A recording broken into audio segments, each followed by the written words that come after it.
Setelah sekian lama, muncul lagi pengakuan dari para kalangan ahli spiritual dan ahli supranatural di berbagai belahan Nusantara yang mengungkapkan bahwa ketika pertama kali Presiden Joko Widodo itu dilantik dan juga ketika beliau berada di acara-acara penting kenegaraan itu, juga banyak yang mencoba membuktikan bahwa memang terlihat sosok penampakan dari entitas gaib yang menjaga Presiden Joko Widodo, dan itu mirip sosok tersebut dengan Kanjeng Sunan Kalijaga.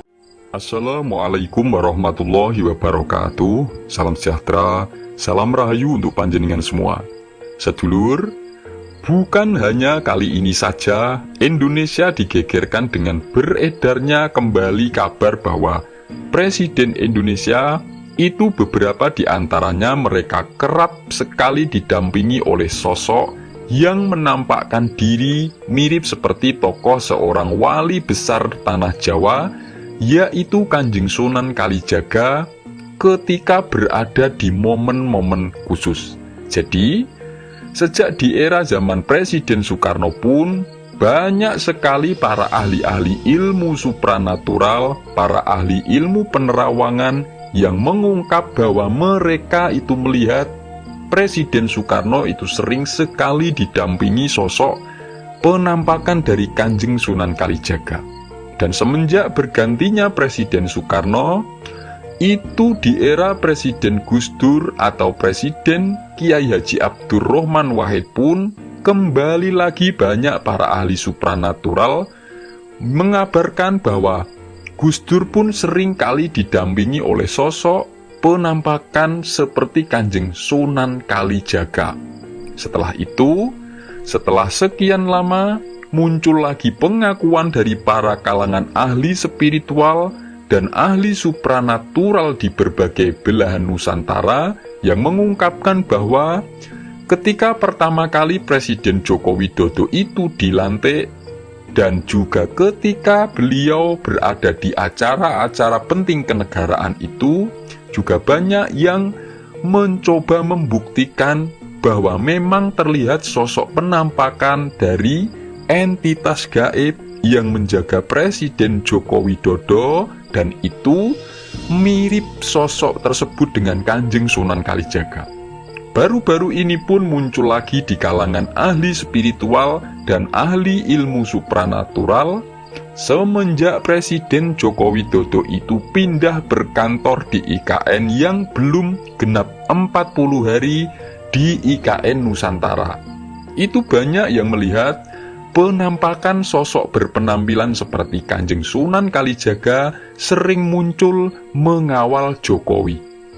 Nah, lantas dalam sudut pandang spiritual, apa sebenarnya yang membuat tokoh-tokoh pemimpin Nusantara ini seperti Presiden Soekarno, Presiden Gus Dur, juga Presiden Jokowi itu kok bisa didampingi oleh sosok gaib yang menampakkan wujud sebagai Kanjeng Sunan Kalijaga? Nah, secara spiritual ada 7 penyebab utama yang membuat para pemimpin itu bisa otomatis dijaga, didampingi oleh entitas gaib yang penampakan wujudnya itu sebagai Kanjeng Sunan Kalijaga, yang sebenarnya itu sangat ada kaitannya dengan apa yang sudah diajarkan oleh Kanjeng Sunan Kalijaga, yang itu dijalankan dengan benar oleh para pemimpin.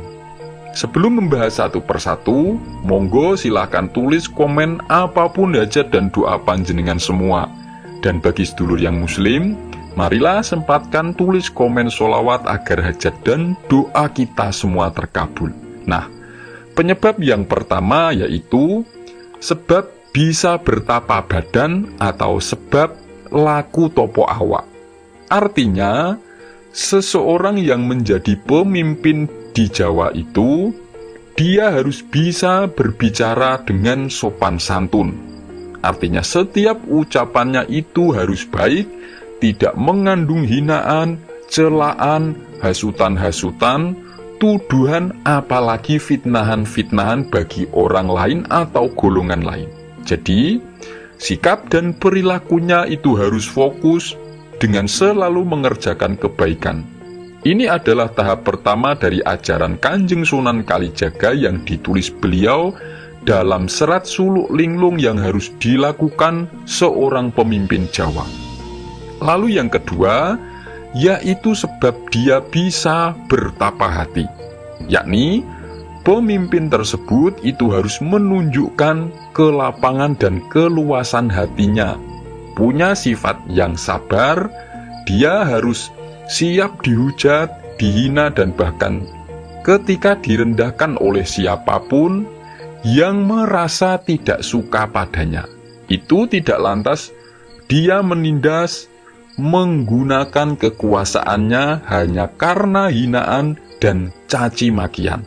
Dan selain itu pun, hatinya itu harus bersih dari prasangka buruk sehingga tidak seenaknya dengan terang-terangan menuduh orang lain. Yang ketiga, yaitu sebab dia bisa bertapa nafsu, yakni pemimpin tersebut itu harus menunjukkan sikap yang ikhlas. Ini adalah tahap ketiga ajaran Kanjeng Sunan Kalijaga yang harus dilakukan pemimpin sehingga dia akan dijaga dan dilindungi oleh entitas gaib yang menampakkan diri sebagai sosok Kanjeng Sunan Kalijaga.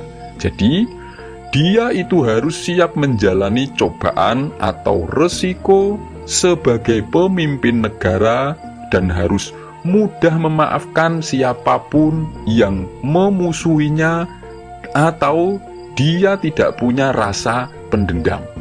Yang keempatnya yaitu sebab dia mampu topo atmo atau bertaparuh, yang artinya dia itu adalah pemimpin yang bersikap jujur atau bisa dipercaya. Dia bersikap apa adanya, dia tidak berpura-pura apalagi merekayasa dirinya sendiri agar tampak disukai rakyatnya atau agar dia disegani dan dihormati oleh siapapun.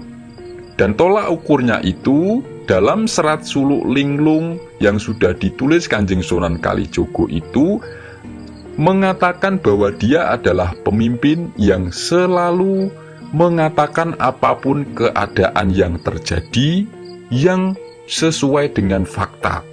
Yang kelimanya yaitu sebab dia mampu bertapa rasa atau topo roso. Nah, ini adalah ajaran atau tuntunan yang diajarkan Kanjeng Sunan Kalijaga yang kelima yang harus dijalani.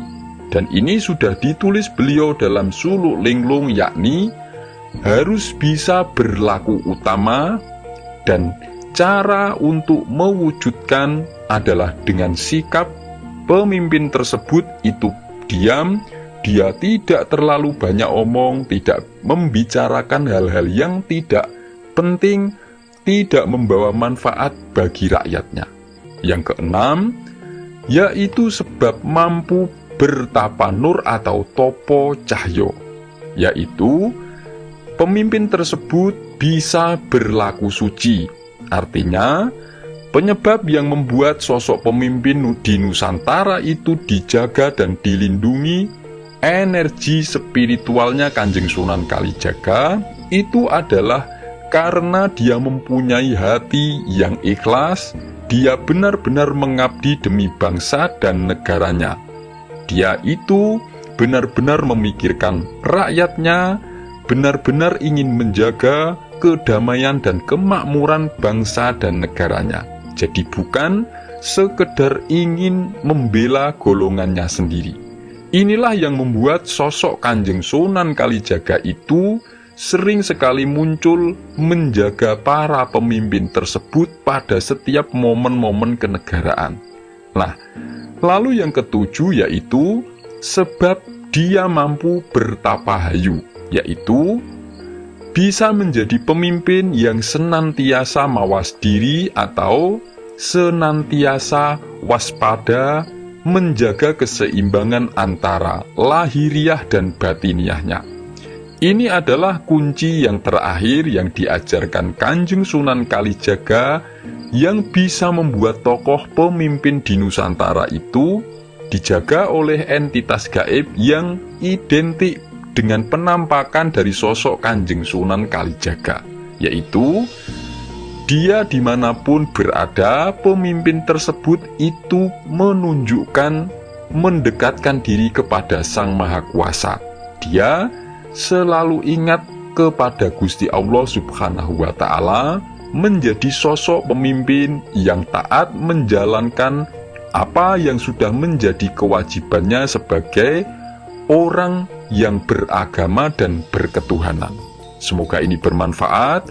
Wassalamualaikum warahmatullahi wabarakatuh.